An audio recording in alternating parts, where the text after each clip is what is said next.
That I do, my friend. That I do. Where are the trucks at this weekend? Gateway. Oh, they are at Gateway.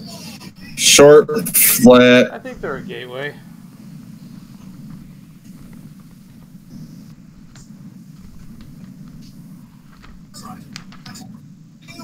Yeah, they're a Gateway. Yeah, Gateway, yep. Alright, let me send out our stream here. Actually, I have to do one more thing before we start.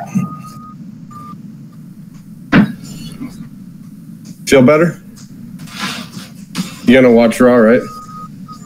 Okay. That works. What? I'm in my basketball shorts. I'm in comfy shorts right now.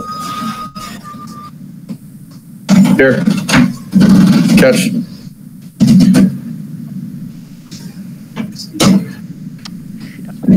Hey, get down.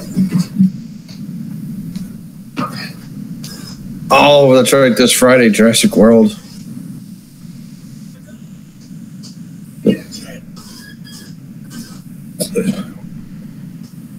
Go. Alright, let's send out. That's right. Good.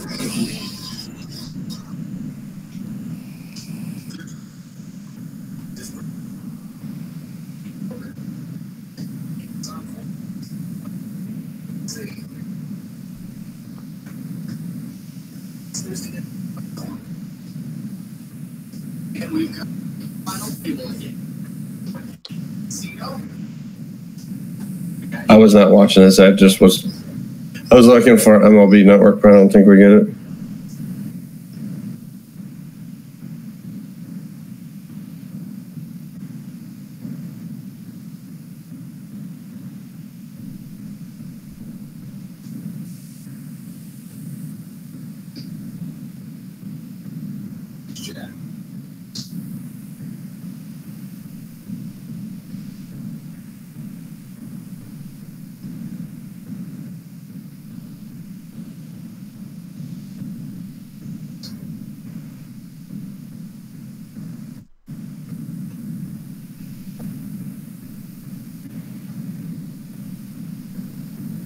No, 233.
Oh, I didn't mean to send it to Send it to Cat. Whoops. Ryan, you there? Yeah, I'm here still.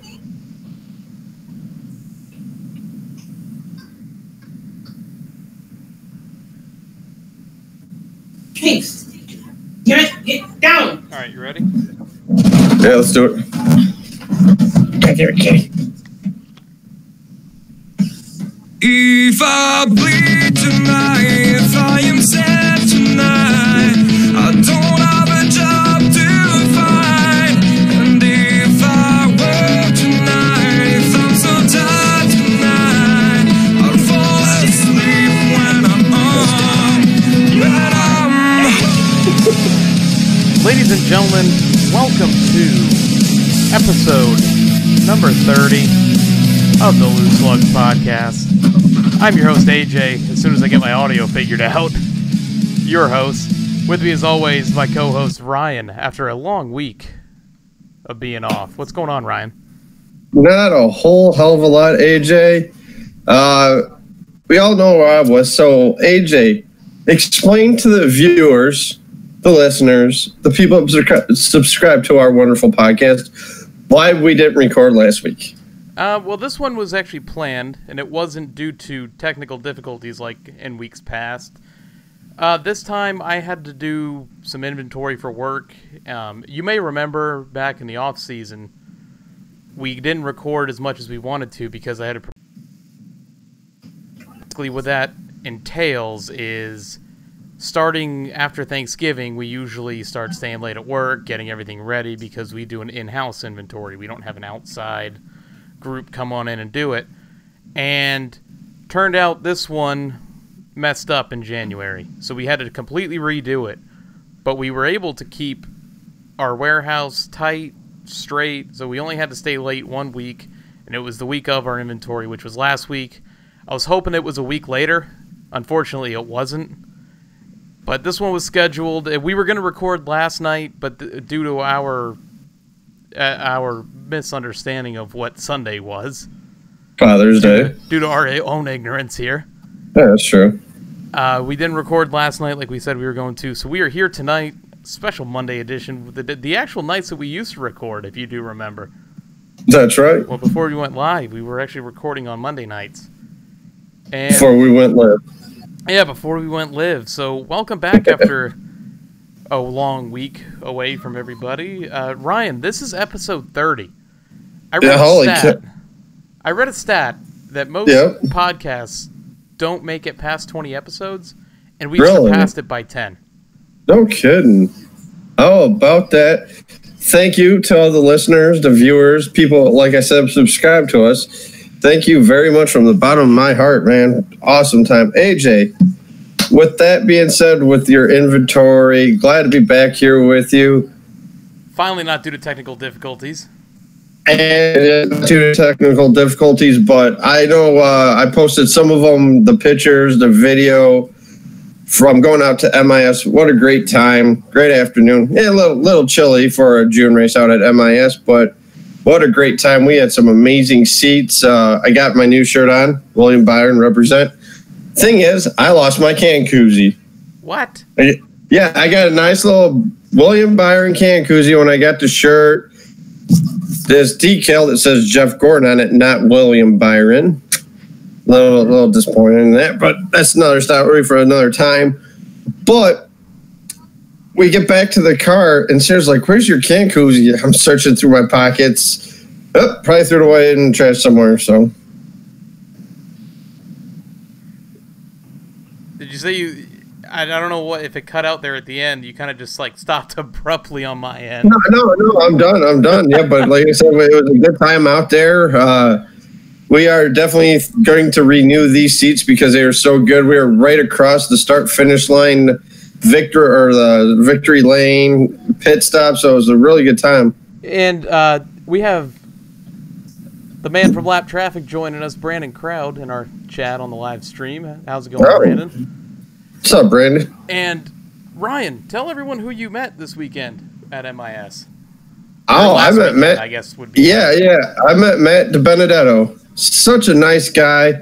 I talked to him about the podcast, about how I love how he does all the social media work. And he's like, what's the name of the podcast? And I told him the name of the podcast. So hopefully he may, if he remembers, to check us out. So, yeah, it was funny because you said that you told him what the name was, and he got a chuckle out of it. Yeah, he did. And, I didn't tell him exactly how he came up with the name, but he's like, that's clever. He thought it was a clever name, too. So there we go. I mean, the Loose Lugs podcast, it's getting around now. Yes, it is. And then Thursday, I met Matt Kenseth out at the Roush signing with Austin Cindric and Ryan Reed. Yeah, I was going to get into that a little bit because in our news segment, I have a little thing on Matt Kenseth that was announced last week. But with that being said, Ryan, what did you think of Matt Kenseth, Austin Cindric, and Ryan Reed? All three guys were very nice. Kenseth was down to earth. You can tell the viewers what I had him sign for. You probably could show them if you have it anywhere near you. It's in the other display case over here. Yes, it was the Toyota of the Tide car. And I made the joke about Toyota, and he's like, no, I got to sign it. I'm like, I know you do. I was just harassing him, and he laughed at it. So he was a pretty cool guy. He was down to earth. So he's definitely happy to be back home. I still can't get over the fact that you got Matt Kenseth to laugh. Like, yeah, I was too. He never shows much emotion. No, not at all. I thought it was pretty cool. I mean, like I said, he's a nice guy. He was down to earth. He's happy to be back at Roush. He's happy to be helping the organization out, though. Well, that's awesome, man. I'm glad you had a great time over there. What'd you guys do this weekend? I know you had a party last night for Money in the Bank. Another reason why we couldn't record last night. Yeah, my buddy Dave. It was just Dave out of all the people I invited over, not coming over. All good. So just Dave came over. We ordered some pizza, just watched Money in the Bank. Enjoyed it. And then Saturday, had a diaper party for our buddy Drew. Him and his wife Kristen are about ready to have a baby girl. Now, you said that this weekend that, what was the guy's name? Your neighbor, who I always just make a joke about just because of the name. It just sounds funny to me. My neighbor. Down the street, he usually comes to your wrestling parties. Oh, Tom. Yeah, Tom. Yeah, good old Tom. Good old Tom. No Tom. Yeah, no Tom. No Tom. Ass. I know. I'm like, hey Tom, I'm having people over for the pay-per-view. No, I'm going over to another buddy's house. I'm like, oh, whatever, enjoy. Brandon just said Braun Strowman. How about that? The monster in the briefcase. That's going to get overused. Oh, of course it is. And Braun Strowman does not need the case. No, but I mean, at least it kind of guarantees him getting the strap at some point soon. Why not give it to The Miz to set up the Daniel Bryan feud, or give it to Samoa Joe to set up the AJ Styles feud? Personally, I like the heels, so I would have liked to have had Kevin Owens win it, but... Dude, he took a nasty bump. Like everyone in our group chat that we're in, he died. Oh, he did die. I think he did die, so... Like, you never heard from him after that. No, you did not, so... So, Ryan, we've got a jam-packed show here. We got 2 truck races to go over, 2 Xfinity races to go over, and then the Michigan race. What do you say we dive on into this thing? Definitely. Let's go into it. Gas and go.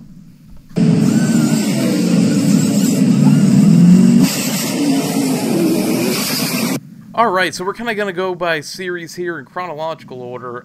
We had the NASCAR Camping World Truck Series at Texas, and it was the same weekend that the IndyCar Series was there, kind of the same thing they do every year at Texas during this weekend. And Johnny Sauter, your winner, man, he is on a tear this year. He is. Hey, you could call him the Kevin Harvick of the Truck Series. Yeah, he is.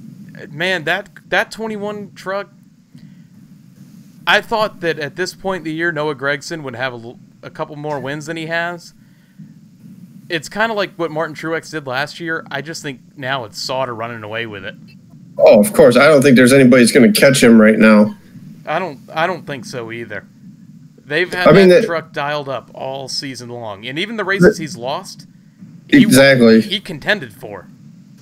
The 16 truck has been pretty strong too. Brett Moffitt's truck, he's been pretty strong this year too. You know, there was a truck that came up that weekend in Texas that I thought had a great day, and it was Stuart Friesen. Oh, He of finished course. second. And I've been big on Stuart Friesen this year. And, wow, lost my train of thought, like, right in the middle of it. You've been big on Stuart Friesen this year. I've been big on Stuart Friesen this year because it's one of those lower teams that doesn't get much of the spotlight or the attention on TV, and he's up there running with the leaders, the points leaders, you know? Every week. I mean, go figure the week I pick him at Dover and oops.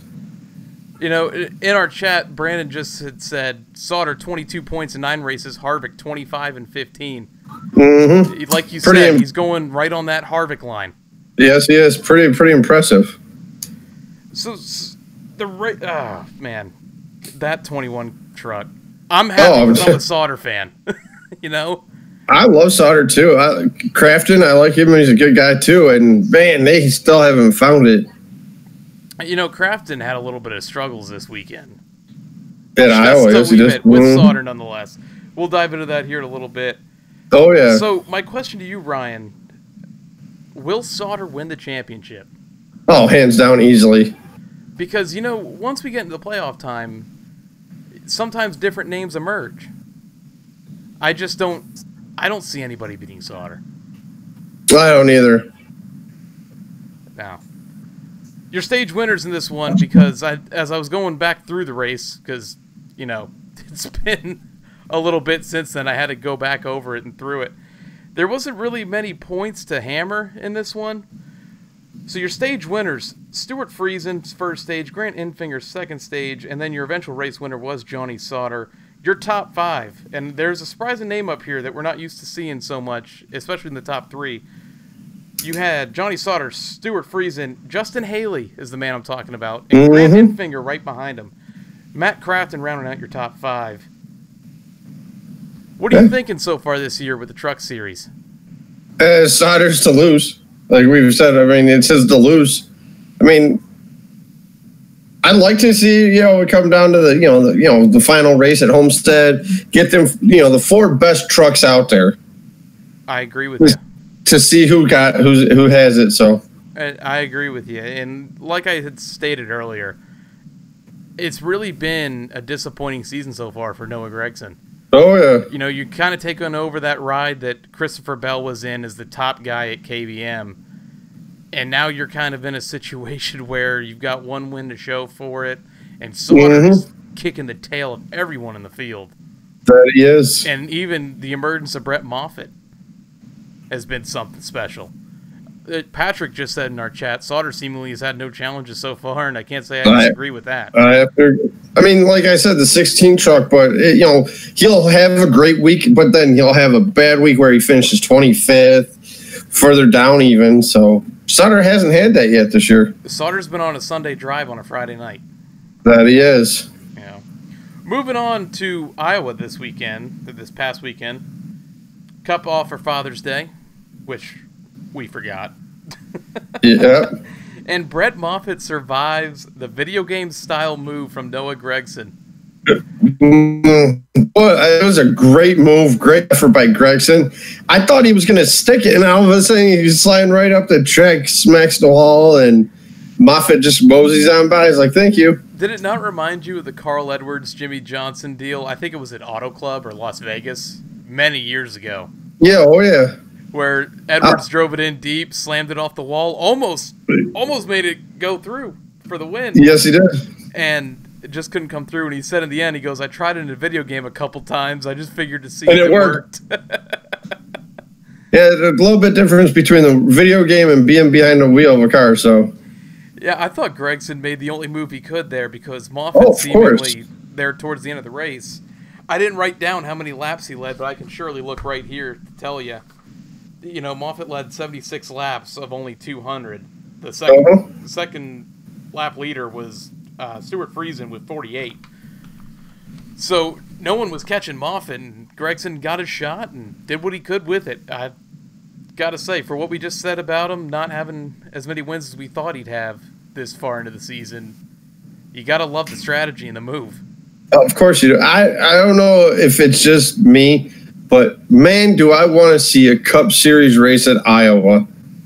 I do, too. And, you know, the funny thing is they promote it as the fastest short track. Uh-huh. But for some reason, when I was watching the Xfinity race yesterday, why does it look like they're going slow? I know that. They just look like they're going like It looks 35 like Saturday miles. Night short track speed. Oh, Like, yeah. I mean, your half mile, not even your half mile tracks, your Little third tracks, too. quarter mile tracks. That was something, though. The racing we had this weekend at Iowa, It was double perfect. thumbs up. It was everything Exactly. we've wanted, and unfortunately, the attendance didn't show it. You know what I'm saying? I mean, granted, yeah, it was like in the high 90s there yesterday. It's also Father's Day weekend, so Yeah, it's true. some of the naysayers need to take into effect some of these other things that are going on. And, you know, it's also battling up against some big sports that went on this weekend, like the U.S. Open and the World Cup. That Yep, people World want to be Cup. around to see. This is one of those tough weekends. I think NASCAR kind of knows going into it that it's going to be, it's not going to be max capacity. No. And I think that's why they switched, because normally they run the Michigan race on Father's Day weekend, and then they stopped it, and then the drivers are like, hey, let us run on Father's Day weekend. We love running out there. We love the track. I think they trust it, like you said, because the U.S. Open Fox has, and obviously the World Cup going on right now, which Fox bought. So smart move by them, putting the smaller series on this weekend. A little side note, getting a little off track here. Do you think Fox is kind of kicking themselves for taking the World Cup and the U.S. not being in it? Yes. Like, I guarantee. years ago when this TV deal was put into place, you were like, oh, yeah, we'll show the USA. We're going to have great ratings for it. Yeah. And no America in it. I don't think the ratings will be too bad for it. I mean, they are starting early, but then they do the recap later on in the day. But how about that? Speaking of World Cup, we got home and I'm watching it, and Ronaldo had that penalty kick where he curved it around the guys that were that was cool to see. I definitely enjoyed. I saw the clip when I had a break at work at my desk of the kick, and my jaw literally hit the floor. You know what it is? Ronaldo watches NASCAR because it made a left turn. So getting back onto it, Ryan, we're talking Brett Moffitt and his win Saturday. Yep. Don't you kind of get this feeling he's an underrated truck driver? Yeah, exactly. I don't think he gets enough credit for what he's done this year. No, what is it? 2 wins now? Two I wins think. this year. Yeah, 2 wins. Yep. And but like I said, it's like he either wins or he 20th somewhere like that, top 15. But he's one of them guys that possibly could challenge Sauter for the championship. Hey, 2 wins. I mean, the only guy I think in the field that has multiple wins that's not named Johnny Sauter or a Cup driver. He's the only guy who's got the real shot right now. I have a special guest on me. I don't think you can see him, though, but Bings has joined the podcast tonight. There he is. Hey. First off, thank you, Dub, for saying U.S. soccer sucks, Viva la Portugal. And Patrick said Brett is underrated in general, and like you said, man. Dub also says, Ryan, put a head on your head. Thanks, Dub. So, another driver that you don't get to hear too much about was Harrison Burton, and he led 30 laps and a third-place finish, nonetheless. And yeah. It's a good run for him. I didn't see him on the entry list for this weekend, unfortunately. I didn't either. How about the Todd Gilligan's Island? Todd Gilligan wreck early on in the race. Yeah, that was we were over at Sean's apartment for that diaper party, and I'm looking through Twitter, everything like that, and all of a sudden they're like, yeah, the car was the truck was some damage, and he had some damage. But I mean, he bounced back. Yes, he did very well, nicely too. You know, he's kind of on that spot where he kind of needs a win to get into the playoffs. That he does. But he's putting together some solid finishes. That he is. And I'm looking over the results right now. How about Jesse Little? I do have him in there under my notable finishers. You know what? Let me just get through real quick. He had multiple big ones in this race, including Matt Crafton being in one of them. Yes, he was. That was a hard lick. Surprise for a short track that we had as many multiple car wrecks, and not multiple car wrecks just being like 2 cars. We had like 3+ cars in some of these wrecks. But your top 5, your stage winners: first stage, John Hunter Nemechek; second stage, Stuart Friesen; and your third final stage race winner was Brett Moffitt. Your top 5: Brett Moffitt, Noah Gragson, Harrison Burton, Todd Gilliland, not Gilligan, and Johnny Sauter. But your notable finishers: Ryan, 6th place, Jesse Little. Awesome run. Yes, it was. You know, the first time I think he finished in the top 10 this year, we mentioned it, and how he's the son of Chad Little. Yes. But continuing on, you had Christian X finishing 8th place. And I put my last one down a little bit. 12th place, Justin Fontaine. So some great runs for some guys that you don't normally see running up in the top 15.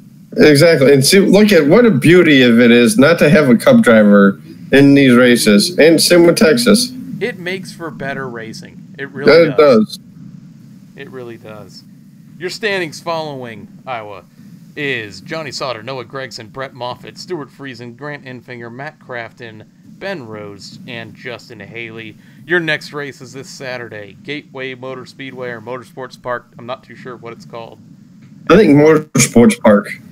It sounds better. It sounds good. We'll go with that. I think that's. I'll check here for you. It's at 8:30 p.m. Eastern on FS1. Gateway Motorsports Park. Okay, see, we threw it in there and it worked. They changed the name in a matter of seconds. Yes, it is. Moving on, we got the NASCAR Xfinity Series. They were at Michigan 2 weeks ago, and Austin Dillon wins the rain-shortened race. Ryan, I saw a lot of people upset on Twitter after the race that it seems like all of Austin Dillon's wins come with controversy. Yeah, the rain shortened. I mean, you can't predict Mother Nature, unfortunately. You play your cards right, though. Yeah, exactly, and he did. And he played the cards right, won the race. I thought the package itself that they ran there, amazing. Oh, it was awesome. Thought the racing was great. You're going to see it in the Cup car in August at Michigan. I will be there for it, obviously. Hopefully. It's not official yet, but hopefully. Oh, it's coming. It's coming. And you got all these smartphones now with all this great technology. Hey, the weather's coming in. Hey, we're going to do our pit stop. Get out there. And he did. You can't knock the guy for doing that. The problem is still it was a Cup guy who went in an Xfinity race. Well, understandable, but it's Austin Dillon. He's got a pretty big following behind him, and it's not like Kyle Busch winning, if you know what I'm getting at here. Yeah, oh yeah. People get annoyed seeing Kyle Busch win because he does it all the time in the minor leagues. Austin Dillon, on the other hand, I think this is only his 4th or 5th Xfinity Series win, and it just so happened to be because of rain. Like, it's not something you can predict, like you said. You could definitely play the strategy, but it's not something that you could predict happening. Exactly. Now, I will say, he's had a handful of rain-shortened Xfinity and truck wins. He had at Charlotte last year, everyone running out of gas, or him having enough in the tank somehow to get the win. Then you had the Daytona 500 this year, where, you know, the Almirola incident, was he right what he did? Was he not right? You all know my stance, and I thought he was A-okay with what he did there. You know, you're going for the Daytona 500. You want to win that race. There is no second place. No one remembers second place. The most silent a crowd has ever been for a winner at Daytona. Ryan, we didn't get to upload this episode when we did the Daytona one, but you can hear a pin drop. Oh, I know. That's crazy. Just like that, pin drop. Minus the noise of the cars, everything. It just... Middle fingers in the air. Yeah, there was a bunch of people clapping. It kind of felt like when Earnhardt won Bristol. Oh, of course. It was quiet, except for the boos and the middle fingers. Yeah, oh yeah. You know, but hey, you know, it's a win. It is a win. Is a win. It's not much. There's not much to really go over in this race because it was only 91 laps. I think it was a scheduled 150. Was the scheduled? It's a 250 miler. Oh, so the LTI printing. So they got through most of it then, because I think that would put it at, what, a 100-lap race? 150, I think, if I'm not mistaken. 2-mile track. Yeah, 150 laps. Okay, so... Or 130 or something like that, something they weird. They got both stages in, which is why they... Yeah, what they need to do, they need to complete 2 stages, and they did. But what did you personally think of the package? Did you like it? That package needs to be at more tracks than just Michigan, than just Indy, just Pocono. I've been a big fan of the package where I know some people are... You're either all for the package, or you're completely against it. There is no in-between, like, hey, it's good here, but not here. Mm-hmm. You either want it or you don't. And go ahead. I was just going to say, I think, especially in the Xfinity Series, you need to start bringing this package to multiple tracks, because this is where you can really test it and get your data from. Yep. And the most of the reviews from the drivers, they enjoyed the package from what I saw on Twitter, everything like that. But I don't agree with this guy much, but Jeff Burton said it best. Put the restrictor plate package on them, but keep the spoiler the same. Yep. And see what happens. Yep, I agree with that. I do too. In this race, Ryan, we had Kyle Busch and Christopher Bell wrecking early into each other. That we did. I laughed. I missed it because I didn't think I got Fox Sports 2 on my cable. So I go to my Fox Sports Go app, and they're like, okay, the LTP, or the, what was it? The LTI printing 250. So I'm like looking at on my Fox Sports Go app, and it says I get it. So I'm searching through the standard definitions. There's Fox Sports 2 right there. So got to watch it. It was pretty good. It was, like I said, entertaining race. And then, like you said, Bell and Busch getting taken out early. Taken out early, but it didn't stop Kyle Busch from leading 29 laps in this thing. No, it didn't. And he also finished 6th place, so there's everyone's favorite Xfinity Series driver right there. Yeah. Yeah, I got the results right in front of me, actually. You mentioned it. What is it with restrictor plates and Ryan Reed? I can tell you what, he's got to be loving the package. He's got to be like the head guy for him. Exactly. He's probably going to be the guy in front of the NASCAR office with the picket sign. More restrictor plates. Yeah, we preach here on the Loose Lugs podcast and more short tracks. Ryan Reed's outside preaching more restrictor plates. Exactly. He can't wait for them to build another 2.5-mile oval that they could just go full speed into the corners. Yep. Hold down the gas and don't hit the brakes. Another guy who had a tough day was Elliott Sadler, who finished 30th in this one. Yeah, and he had a little contact with Alex Bowman, who was in the 23. And I've been watching racing for as long as I can remember.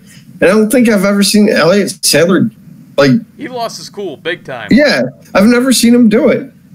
You know, but we kind of saw that side of Elliott Sadler last year during Homestead. Yeah, the last race. Yep. You know, and at Homestead, I definitely don't blame him. Oh, I don't either. It was between him and Byron for the championship. They were both racing each other pretty hard.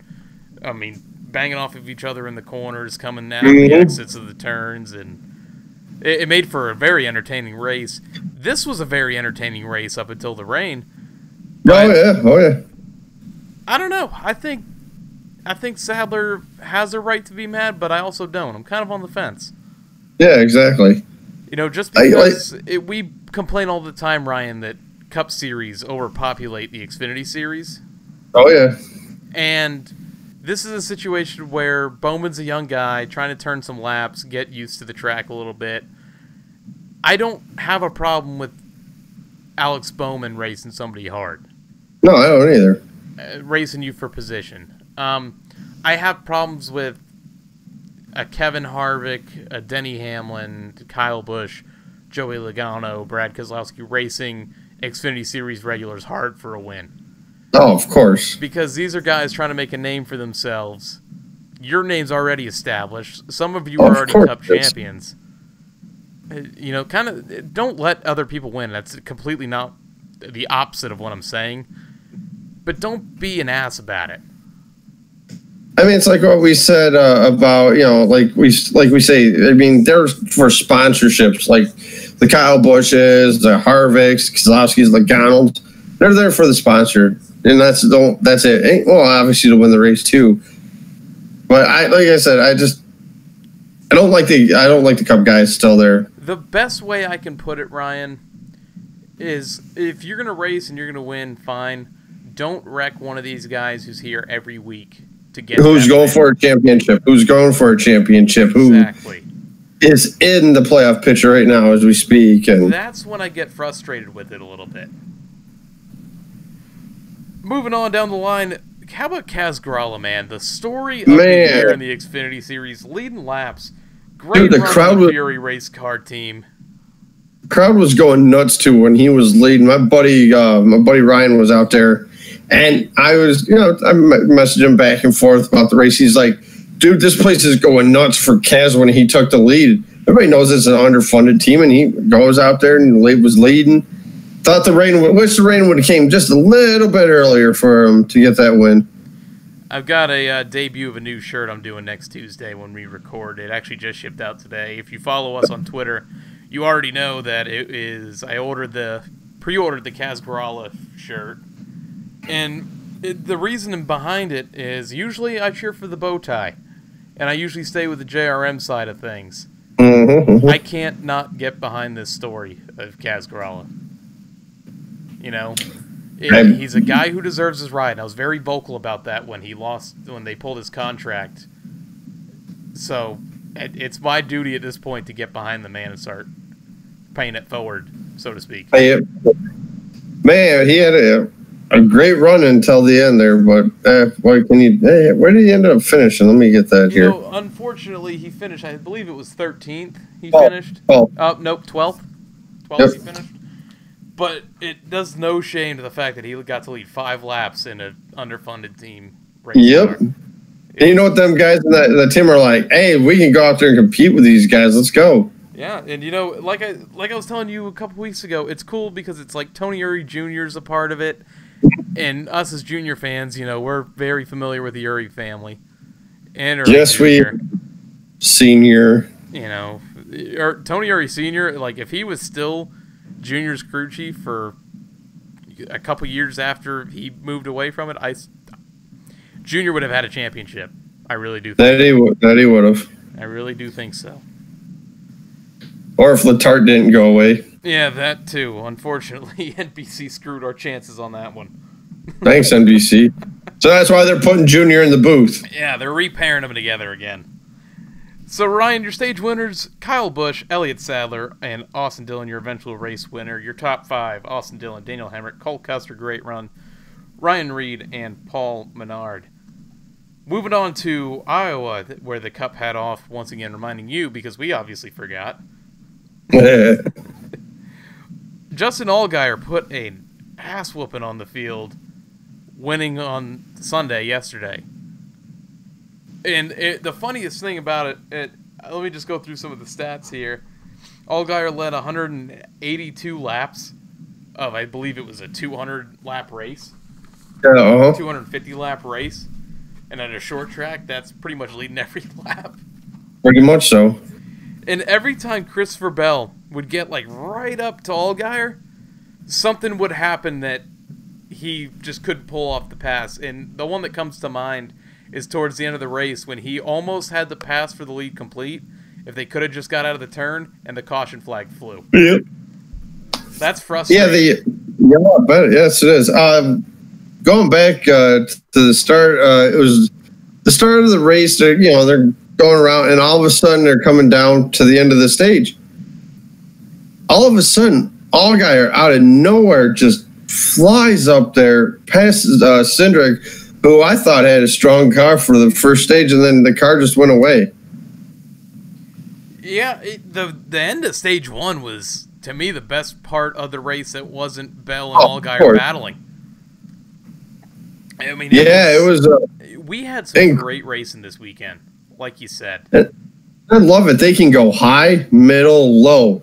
It does not matter. They can run anywhere at Iowa. I'll tell you what, that inside line on a restart couldn't go nowhere.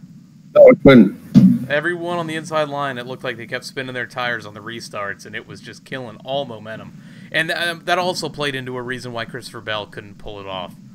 No. He was forced to the low side the entire race, and Allgaier running about, what'd you say, 3/4 up the racetrack? About that. Killed any run. Yes, it did. Oh, yeah. So Allgaier runs the race very well. Kaz Grala, we're talking about him again. Ryan, he was quickest in practice. I forget which practice it was he was quickest in, but he was quickest in one of the practices. I believe it was early practice. Yeah, I think it was early practice. Because I think Bell or Hemrick were faster in one of the practices, I thought. Well, he finished 10th, Ryan. And the crazy thing is, in what was a month of him being with Fury race cars, yep, he has finished in the top 10, what, 3 times now? Oh, yeah. 3 out of 5 races he's been with them. And I think if I heard correctly, if he wins, he's going to be playoff eligible with this team. He's actually one spot outside of the playoff race. Yeah, And a couple more strong finishes could put him right up there. I think it's Ross Chastain that has the final spot. Yeah. Keep finishing in ahead of him. He'll be fine. Exactly. Ryan, the racing was solid all day long. Yep. Finish of stage 1 was awesome. What better way to have an Xfinity race on a Sunday when you have nothing to fall back on with the Cup Series? Like, this was great. I thought the whole weekend was great. I did too. Then this is why I said it before we started. I want the Cup Series to run at Iowa. Man, I agree with you. Have it be a Saturday night. Do a Thursday, Friday, Saturday show. All night races. Yep, get all 3 series there at the same time. That'd be cool. It'd be cool to see. I think Trucks and Xfinity go back there one more time. I think they do a double dip there. Is it in the playoffs they do it in? I think it might be right down at the playoffs. I'm not entirely sure. I'm trying to think back in my head too, and I can't remember. I think they change the schedule every year. But here is a question I propose to you and our fellow listeners today. If they do add an Iowa race, what track would they get rid of a race that has 2 of them at? 2.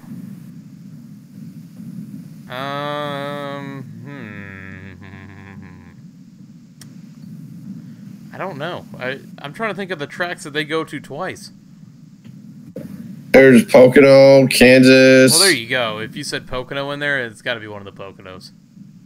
It seems to be like everyone's bottom line when it comes to cutting a race, and everyone says one of the Poconos, so I'll just go with that for...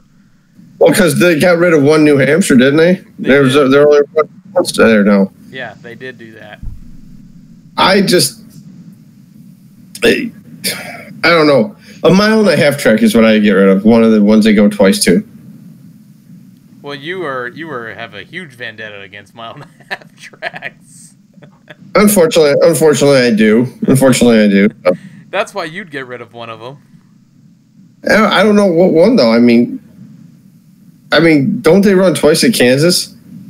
I'm not entirely sure. I don't want to say yes to that because I'm not sure. Because where Kansas was a playoff race. Moving on down the line. I think I went back a page on accident. You might have. I'm going to start saying stage winners. It's going to be truck guys, and everyone's going to be confused. Your stage winners, first stage, Justin Allgaier, second stage, Justin Allgaier, and the final stage, Ryan, do you have any guess? I can't get Justin Allgaier. Hey, you got it. We've been saying that a lot this year. Guys sweeping stages. Yeah, we have. Patrick confirmed, yes, Kansas is one of the tracks they go twice to. Yep.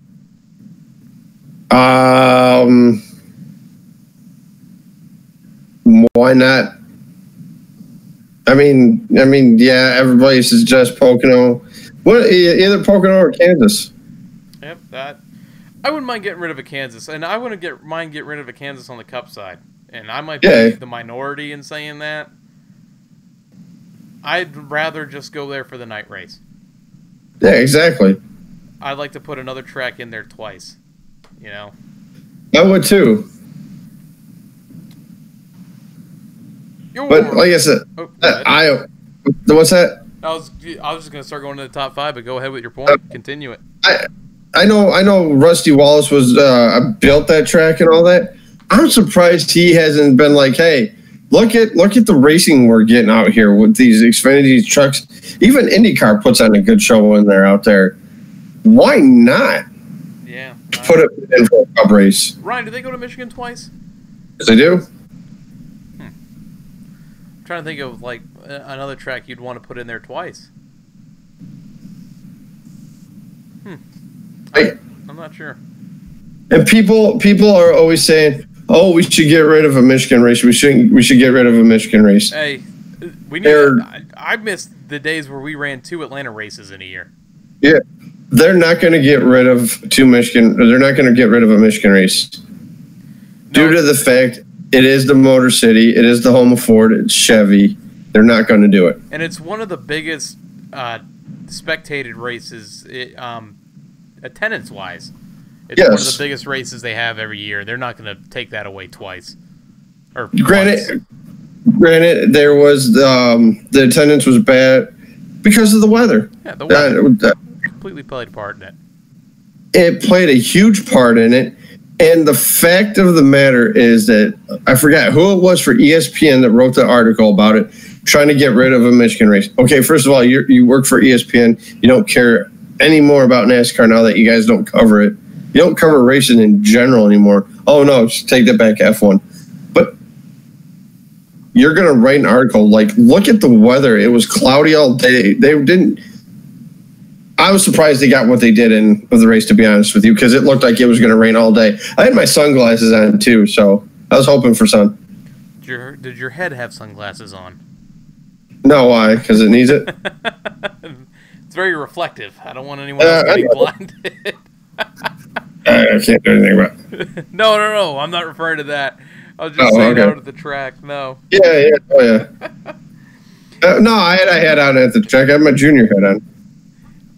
Your top 5, Ryan: Justin Allgaier, Christopher Bell, Daniel Hemrick, Colt Custer, Brandon Jones. Out of your notable finishers, 6th place, Riley Hurst. 7th place, Ty Majeski. And another bad week for Elliott Sadler, finishing in the 28th position. That team's got to get something going here. That they do. I think he cut down a tire. I want to say he cut down a tire and smacked the wall and was 4 laps down before the end of stage 1 and could never recover. No, that team's they're kind of in that slump. Most teams go through a slump point in the year, and I think they're just in theirs now. When we get to Darlington, though, that's my pick. Oh, yes, there is. So, your standings following Iowa is Tyler Reddick, Christopher Bell, Justin Allgaier, Elliott Sadler, Colt Custer, Daniel Hemrick, Brandon Jones, Ryan Truex, Matt Tift, Ryan Reed, Austin Cindric, and Ross Chastain. Your next race, Saturday, June 30th, 2 weeks away. 2 weeks away? Yeah, 2 weeks away. In Chicago on NBCSN. Don't forget, this is the last week for Fox. Moving on. Yep. Iowa was the last race for Fox for the Xfinity. Yep. Yes, it was. And the Truck Series has FS1 all year, if you didn't know, by all the advertising they do every week. I'm glad that they kept the truck race. So. Yeah, because I don't think they could have done the 3 series like that. Because the nice thing about what Fox does is they have a different broadcast team to run the Xfinity and the Truck Series. Generally, they're at the same track. Yeah. NBC uses their same team for both Xfinity and NASCAR and the Cup Series. Yeah, I'm actually kind of surprised that they do that, though. So, the only time they do it different, though, is like when Xfinity's at Mid-Ohio, and then the Truck Series is at Michigan with the Cup Series that weekend.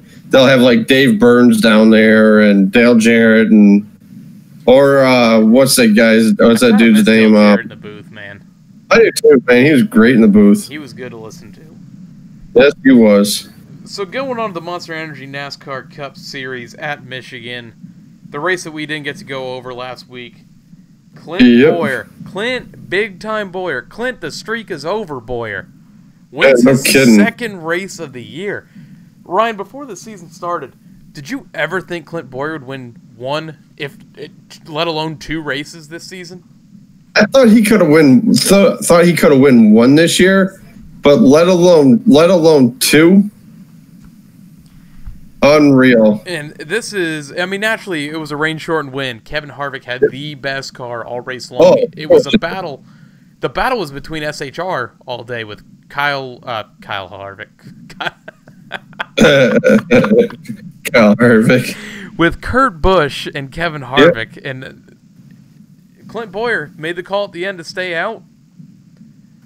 That he did. Gets him the win. Rain shortened.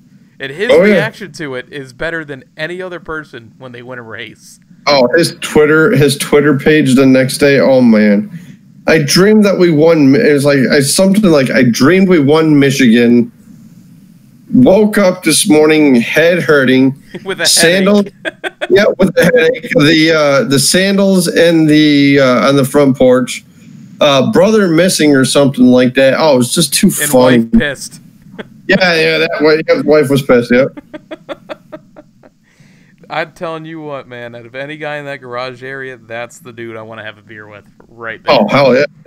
He may not be my favorite driver, but I'll tell you right now, that's the man I want to drink a beer with. Well, you remember how it was the last show we recorded that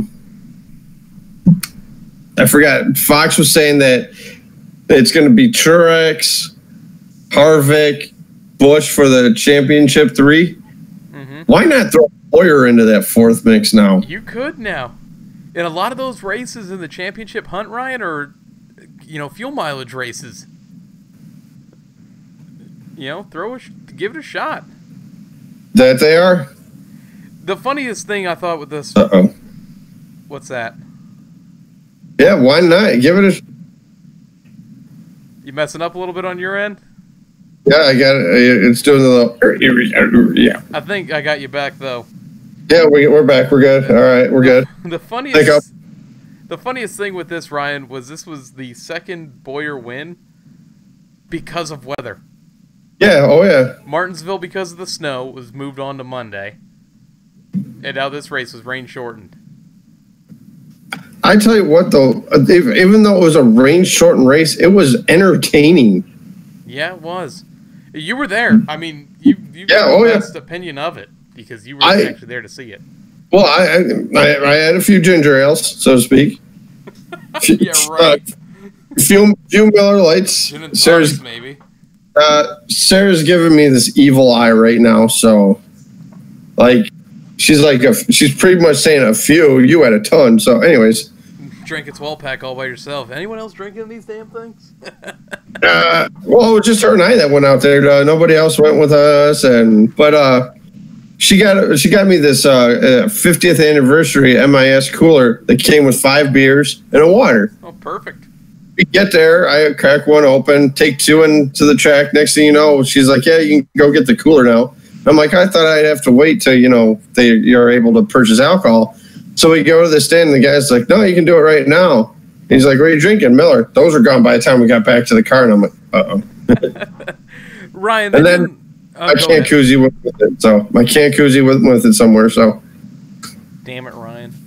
Yeah, no, but I don't know if it was because I was there, but I thought that was an entertaining race, and yeah, good racing all over. Cars are flying around that place right now.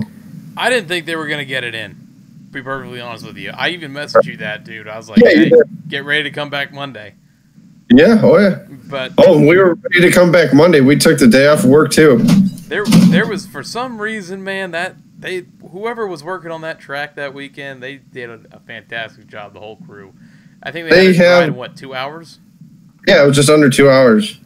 They had Titans, they had the jet dryers as well. Because we're go up to get ready to get into the seats and everything like that before they're doing driver intros as we're walking in, and I figured, they're doing driver intros, probably going to get this thing in early or try to start a little early than normal time, which is all right. I'm glad. If you want to try to beat the weather, go for it. Get that vortex going. But So we're underneath the grandstands as it rains, and there's a bin full of cans that's full. So people are trying to stack their beer cans. This is what people do at a race, folks. And they had it up, I think 8 or 9 high one time, and then it went down, and I'm like, whoops. But yeah, that was fun to watch. So, and then they had the track dry, and then we went racing. That is a good one, man. There's some funny things you'll see at a rain delay at a NASCAR track. Oh, you just look around.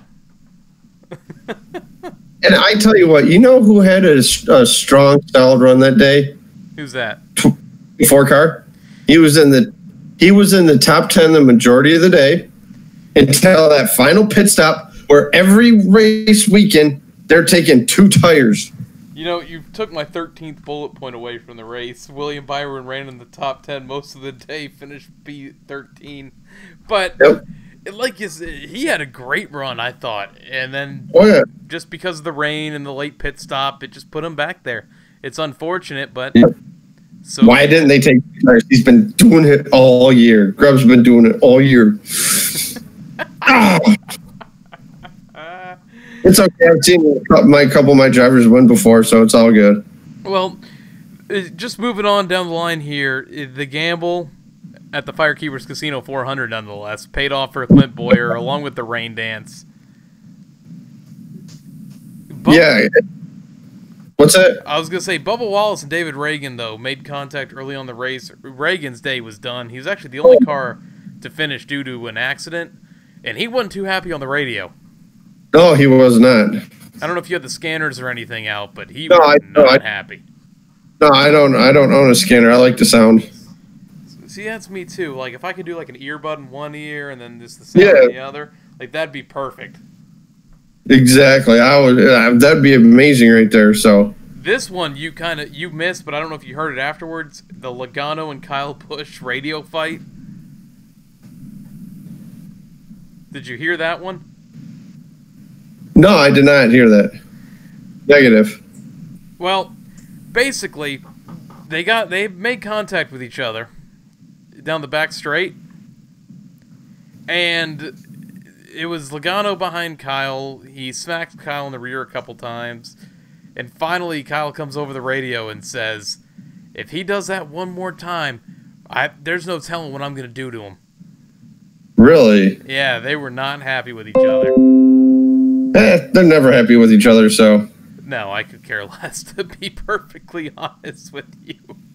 I tell you what, there was a lot of incidents. Kyle Larson spinning, coming out of 4, took up a chunk of grass too, which was pretty cool to see. You know, I've got that a little bit down the line. Actually, it's my very next bullet point. It was Larson somehow didn't destroy his car spinning through the grass. Hydroplaned. He hydroplaned. You know, we've seen it time and time again when one of these cars gets into the grass after a rain that makes that ground all wet. That splitter digs in and just tears the car up. We've seen it numerous times. It didn't. No, like you're saying, it just didn't. He got it happened just a little ways down from us. But we saw the grass come up and everything like that. He's coming by really slow and all that. I'm like, that's what it's all about right there. So, but good job, Steven. I said he was my pick and had a rough day. Yeah. My picks actually fared pretty good. Yeah, Keselowski and Byron. Forget your picks. Keselowski was 6th. Byron was 13th. Yep. You had the better day out of the two of us, needless to say. And plus, you were at the race, so... Oh, yeah. Yep. I tell you what, though, we were there and watching that 48 car, and they did not have it at all. No, you know what? Let me go through this real quick, and we're going to dive on into that, Ryan. Your stage winners, first stage was Ryan Blaney, second stage was Kevin Harvick, and your race winner was Clint Bowyer. Your top 5, Clint Bowyer, Kevin Harvick, Kurt Busch, Kyle Busch, Paul Menard. Your notable finishers, and this is where we're going to dive into it a little bit here. 11th place was Eric Almirola, 18th place was Martin Truex Jr., and 20th, Jimmy Johnson. Mm-hmm. And just when you think that team is starting to turn the corner, they take 3 steps back. That they do. I just don't understand it. I don't get it. That team is somewhere way off in the distance. Not even a factor this year. I don't know. I made the argument. Go ahead. I don't know what it like. I don't know if Chad hasn't figured out these cars yet. If it's because Chase seems to be running good, Bowman seems to be running good now. Byron's shown glimpses of he can lead and show signs. Johnson finally led his first laps at Pocono. He didn't even sniff the top 10. He didn't even sniff it at MIS. You know, Ryan, I made the argument at the beginning of the season, like 2 races in, when people were saying, oh, what's going on with Jimmy Johnson? What's going on with Jimmy Johnson? I'm like, listen, he starts slow. He'll come on late. He'll come on in the middle of the season. No, man, not this year. Something's different. Something's not right. It's like a Belichick and Brady situation. No, here we go again. But like I said, because his pit stall was just not directly in front of us, but just a little bit of ways down, and they were doing so many things to that car, and I'm like, what the hell are they doing with this thing? And they still haven't figured out this new Camaro. I think once they do, he'll be all right. The clock is ticking. Yeah, and they're getting to crunch time, and quick. You know he's going to crash out at Daytona because he hasn't, He's got bad luck there. Well, he does. I already did your top 5. Your standings. Okay. Kyle Busch, Kevin Harvick, Joey Logano, Brad Keselowski, Clint Bowyer, Martin Truex Jr., Kurt Busch, Denny Hamlin, Ryan Blaney, Kyle Larson, Eric Almirola, Jimmy Johnson, who somehow is still up there, Chase Elliott, Eric Jones, Alex Bowman, and Ricky Stenhouse Jr. Your next race is this Sunday, Sonoma, 3 o'clock p.m. Eastern on FS1. And just a reminder for all you guys out there, this is the final race for Fox, and unfortunately it's on FS1. Which makes no sense. Wouldn't you want your last race of the year to be on a national broadcast? Yeah. Just like NBC, their first race, Chicagoland, NBCSN. I'm not shocked by that. Why? Because it's Chicago? Yeah, it's one of those races that, it's entertaining when you're a hardcore racing fan, but for the casual fan, you're not looking at Chicago as the track like, oh, I can't miss this. Yeah, like Daytona. That was what was nice when they started with Daytona, but being that Daytona that weekend, July 4th, falls on a Wednesday. Yeah, it's weird, how kind of messed it up a little bit. Yeah, oh yeah. So, to keep the race in July, they had to put it there. I'm interested to see what they're doing in the booth with Junior and the guys, because they Wednesdays with Dale. They've on NASCAR America. I always watch that great program. If you haven't watched it, good insight by Junior, everybody on the show. But I guess they've been watching races together, but they're announcing what they see. They have the TV on mute, and they're announcing what they see, which is pretty cool, just to get the chemistry going. Yeah, and they did that. They previewed that a couple times in the last couple years, and I think it's just so cool how they do that. I'm a nerd when it comes to that side of things, like the broadcast, the announcing. It's when I was younger and still in elementary school, it was something I always wanted to do, was be a broadcaster. So it's the little things that they do to prepare that really that's me. That's what I like to hear. It's like what I like to see. That's how I learn. Exactly.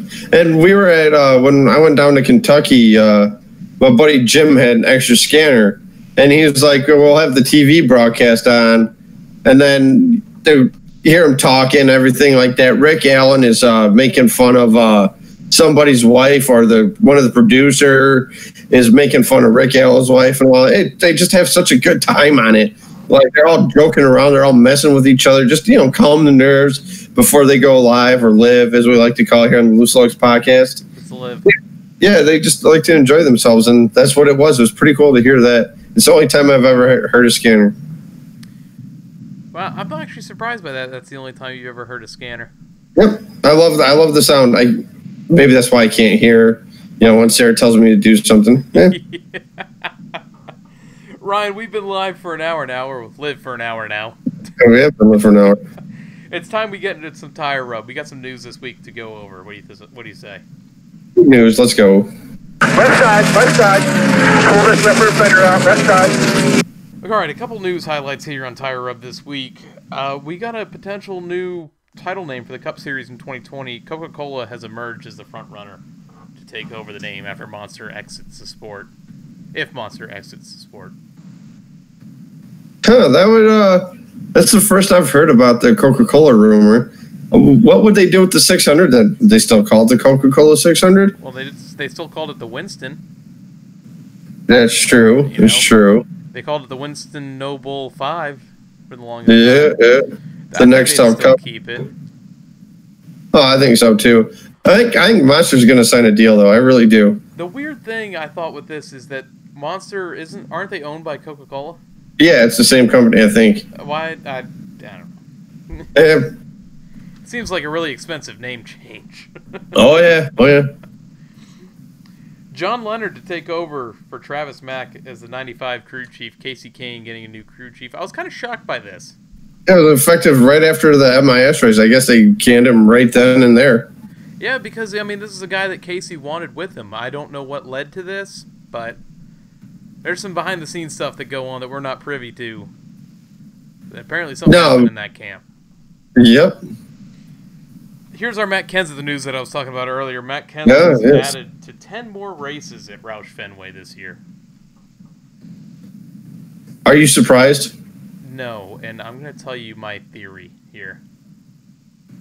I think they're slowly weaning out Trevor Bayne. I think so too. I think the more the season goes, I think the less you'll see Trevor Bayne. Of course. It's kind of crappy. It is. I don't want to swear.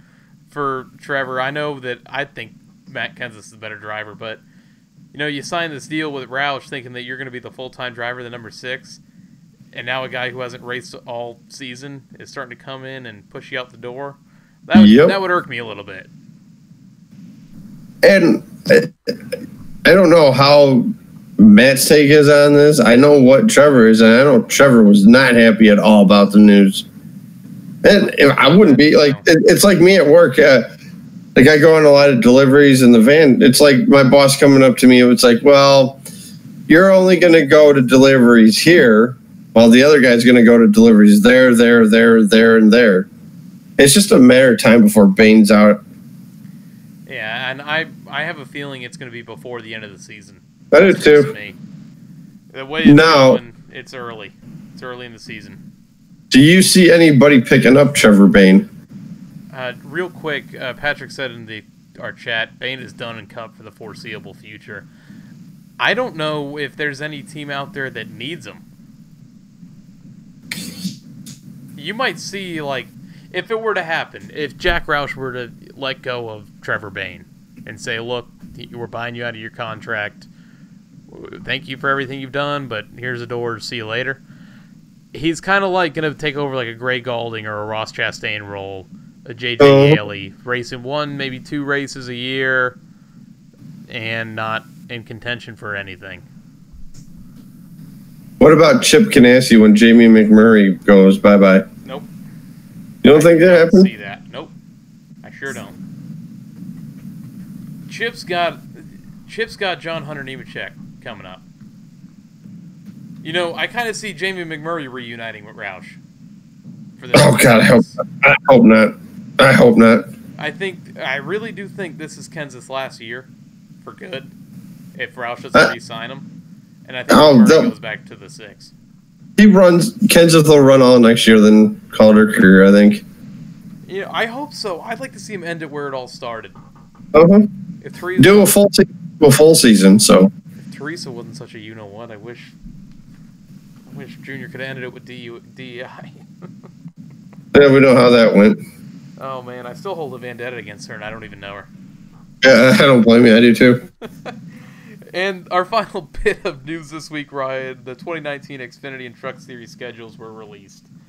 No really big changes to it, from what I saw. Not at all. So what do you say we get into some social media, Ryan? Oh, We are up to 562 downloads on Podbean, iTunes, and Stitcher. We have 209 followers on Twitter, 19 subscribers on YouTube, and for some reason still 58 likes on Facebook. You just can't get that number up. Hey, I got a question to ask you. What's that? Who won our giveaway?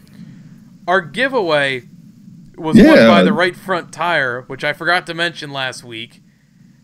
Evan won that. He got it this week. Sent out a picture to us at the podcast that he got it. Cool. He thought it was cool. I didn't want it to sound like I was being rude there. No, he said it was cool. And I'm glad he enjoyed it. Thank you, Evan, for participating in it. Thank you, everyone who's followed the podcast.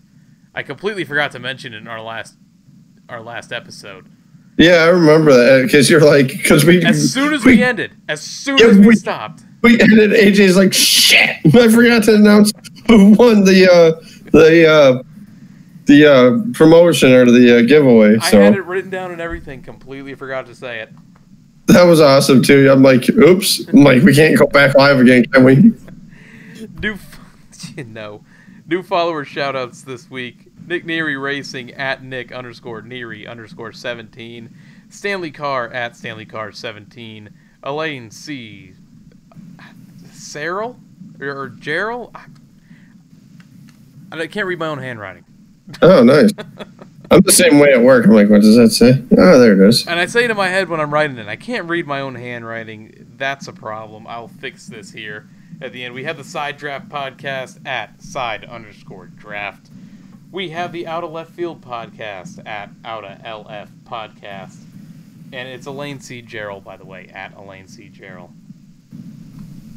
I thought it was a J, but for some reason, when I was reading it, it looked like an S. Our podcast shoutouts this week, Ryan, we have, as always, the Lap Traffic podcast, the PTM Racing podcast, the My Opinion, Therefore Fact podcast. Don't forget to also follow their iRacing podcast, the All Turns No Brakes podcast, the Bump and Run podcast, Bright Sides Only Radio, Incredicast, NASCAR Opinion, the Final Lap Weekly, and the EG3 Show. Some places you can find us are Podbean, iTunes, YouTube, and Stitcher. Don't forget to subscribe, follow, hit the notification bell so you know whenever we go live or post a new show. You can search that in on their search bars by searching the Loose Lugs Podcast. On Twitter, we are at Lugs Podcast. You can tweet about the show with us using the hashtag LugsPod. On Facebook, we are the Loose Lugs Podcast, and our personals, which I don't even know why I say mine anymore, because I just use the podcast page as my personal. There's AJ's, the podcast page, Twitter page. There you go. I mean, I just tweet about everything now, and I'm lazy to change it, and that's dumb of me, but I'm Grey Goose F-150, and Ryan? R. Rencola 88. And real quickly, Brandon, I know if you're still in here from the Lap Traffic podcast, I get terrible service out at the Speedway. When I first get there, great service. We go anywhere near the track. For some reason, I think maybe just because of all the people around there, I missed the tweet up. They do a tweet up on Twitter. Unfortunately, I missed it. I have bad service. So in August, if you guys are out there, message me that Saturday, and I'll meet up with you guys out there on Sunday for the tweet up. Man, it's the same way at Daytona. I can't get service for nothing out there. Are you really? Daytona, you get no service? Wow. They have their own Wi-Fi thing there. No, doesn't work. MIS had Wi-Fi, and I couldn't connect to that for anything. I don't know what it is. I can't ever connect. I just take a bunch of pictures and hope to God some of them send. Yeah, exactly. I noticed you were having trouble when I kept messaging you, and I was getting no response, and I'm like, what the hell, Ryan? Yep. And I'm like, because I posted the picture of the seats, and then a couple of videos I posted. One video I can't post it, so basically I'm like, if you don't like NASCAR, basically 2 words for you, something like that. But I did the PG version right there. Yeah, well, it's not the PG version, so I don't want to upload that one. So, but no, it was pretty funny though. I mean, we had great seats, so. I'll try to get some of the pictures from Sarah's phone over, and we'll post them on the podcast page. Well, I look forward to it, man. I look forward to posting it out there for everybody. That's kind of why we couldn't do the podcast takeover for Ryan, because he just didn't have no service. No service. Like, I missed it when Sprint was out there because they had the Sprint towers out there. It's like, we got service. Everybody's happy and everything. Yay! Whoops, not no more. Well, Ryan, we reached the point of the show where you do your rant. Yeah. Let's hear it. What do you got for us this week? All right. Well, earlier you heard me mention the ESPN guy did an article, like I said, about the lack of attendance out at Michigan this weekend, or this past weekend, 2 weekends ago now, excuse me. A lot of it has to do with weather, because they, all through the week, they was like, yeah, it's going to be in the 70s, sunshine, partly cloudy.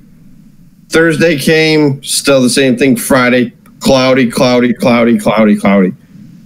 we're going to get clouds, no rain. And a lot of it has to do with the weather. People look at the weather.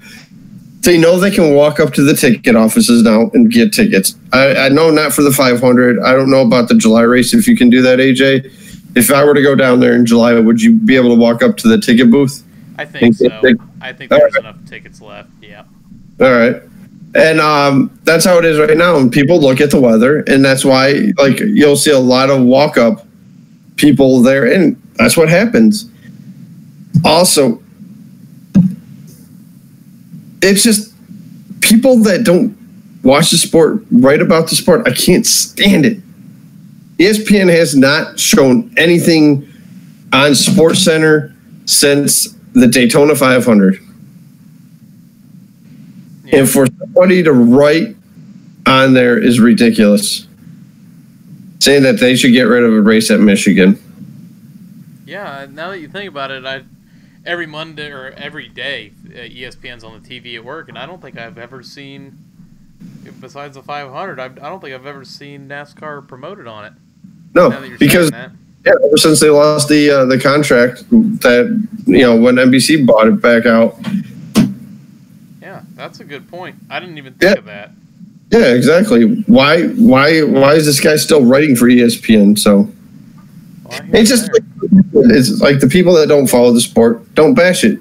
If you don't broadcast it, stop writing about it. Because I know all the people I've talked to that went out there had a blast. And NASCAR on NBC, their Facebook page, had a video shot of the cars going right by a start-finish line. That's when I posted mine. They're like, isn't that not the greatest sound in the world? I'm like, yes, it is. I agree with you there.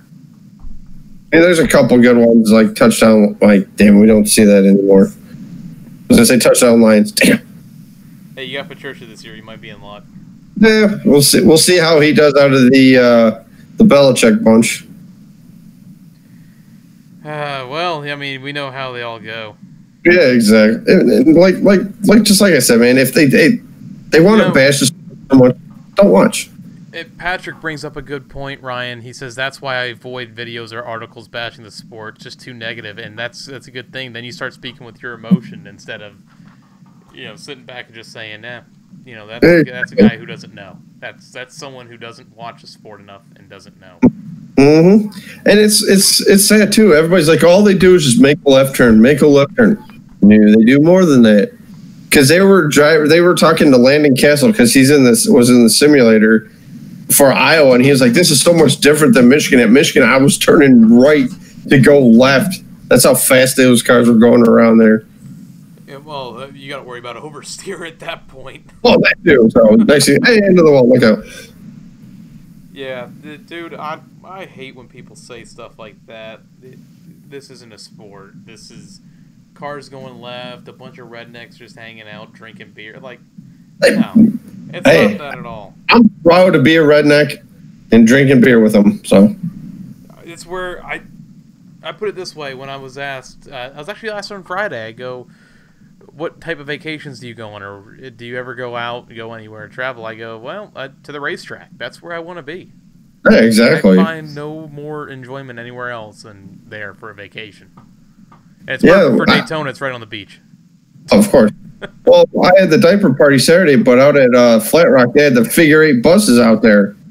If I wasn't didn't go to the go to the diaper party, Sarah and I would have probably been out at the figure 8s for the buses.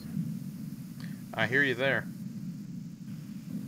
But Ryan, Yep. let's talk some Sonoma. Let's get into the white flag. Ooh, yeah. Tight, keep working the mirrors. In line with you, coming to the white. Only 2. All right, so the trucks are at Gateway this weekend. The cars are in Sonoma, or as Ryan likes to still call it, Sears Point. All right. For the truck series, Ryan, who are you taking and why? Myatt Snyder. I'm going outside the box on this one. Go Myatt Snyder. And that's your Yep. reason for going outside the box? Yeah, going outside the box. Try somebody new this weekend. I'm going with the 4, Todd Gilliland. And Okay. 2 reasons why. First, I messed up his name earlier and called him Gilligan. Logan's Island. The second reason is he is, in recent memory, put in a string of pretty good finishes for where he needs to be to get into the playoffs. I think the next step is to finally get that win. He's in the 4 car, the car that Christopher Bell won a championship in last year. Mm-hmm. I really like that 4 car this weekend for the runs that he's been putting together. Good pick. I like it. For the Cup Series, Ryan, who are you going with? See, that's the thing. Everybody's like, oh, jump on Allmendinger. It's a road course. He's good at doing it. I am going to go outside the box on this one. I am going to go with Kurt Busch to get the job done at the road course. In your sleeper. Dark horse, Paul Menard. Wow. That is outside of the box. Uh-huh. Wow. I like those. And if I had a third, it'd be AJ Allmendinger. So, for my winner, I'm going with the 47, Allman-Dingling. And yep, I figured that. Why? How can I? How can I go with Allmendinger, the one track I could pick him at? Yeah, well, And there's no other reasoning other than he always runs good at road courses. mm-hmm. Always consistent. My sleeper, though, the 22 with Joey Logano. He's always that guy who, at the end of these races here at Watkins Glen or Sonoma, where did he come from? Uh-huh. He always seems to find himself there on the last restart, and that's why I picked him. You know who else is another guy to keep an eye on this weekend? Michael McDowell. Oh, Michael McDowell. He does run good at these road courses. I know he runs good at Watkins Glen. I thought about doing Suarez. I'm like, I don't think he really did the road courses. You know, Ryan, a driver I'm thinking about, too, is Bubba Wallace. This seems to be a track where the 43 has always benefited, no matter who's been in the car. Yeah, use the Marcus Ambrose effect. Take it. Well, everyone needs to look forward this weekend to cars wrecking, no cautions being thrown. Yep. Making right turns, too. Making right turns. Running out of fuel on the hump. Oh, yeah. When they show the camera angle of that corner that leads back out into the S's, waiting for someone to hit the wall right there, because I think every year they get so close. No. It's like... Suarez has it. No! Oh, he missed it. It's like, I got a thought. It's a good one. So hold on. It's like Sonoma is the short track of road courses, while Watkins Glen is the super speedway of road courses. Yeah, that one corner at Sonoma gets me every time, because they flip that camera angle and it's just behind the wall, but enough so you can see the cars. And every time I see the car disappear and they come back on, I think they're going to hit that corner every time. Oh, I know when the Indy cars are at Sonoma, they remember at turn 11 how it's that slow right hand turn. IndyCar doesn't do that. They do the autocross right behind where the grandstand is for the drag strip. So, but no, I'm looking forward to it. The first road course of the year, 2 out of 3. Here we go. Yeah, it is. And then we got Watkins Glen, and then the Roval. Which speaking of the Roval here, AJ, I did a little searching. Was it last night? Yeah, it was last night before Dave came over for Money in the Bank, just to look at the seats where they're going to have, if they're going to put any during the where the new turns are at for the Roval. Nope, as far as I've seen, they're not adding any new grandstands up for that. I don't think you need to. You're kind of so close there. You've been there. Yeah, I've been to Charlotte. Oh yeah. You're kind of already very close to the track, so you don't. Well, really when I was need there, I didn't really think that they were going to be running a road course there at one point. So yeah, I don't think it's gonna hurt it at all or affect it at all. I don't think so. But that's it, man. That's it for the show. We're back. Yes, we are. 30. Road course this weekend. Yeah, road coursing and a truck short track.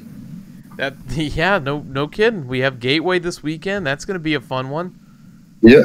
Trying to think, is there any other series out there with the Cup Series this weekend? I think Modified is out there. Like, oh yeah. Like a Modified. They never show it though. They should show it. Why not? Well, I don't know why they don't. I mean, if it's K&N, it's going to air to like 2 days later. Yeah. So, unlike NBC or something. Yep. Well, Ryan, with that being said, it's time to sign off for another episode of the Loose Lugs podcast. What do you say? Guys, I hope everybody has a great weekend. Enjoy some road course racing. We will see you at the track. Special thanks to everyone who joined the show tonight. Brandon, Patrick, Dub, everyone else. If I forgot you, I'm sorry. Everyone who tuned in didn't say nothing. Thank you for tuning in, and we will see you next week.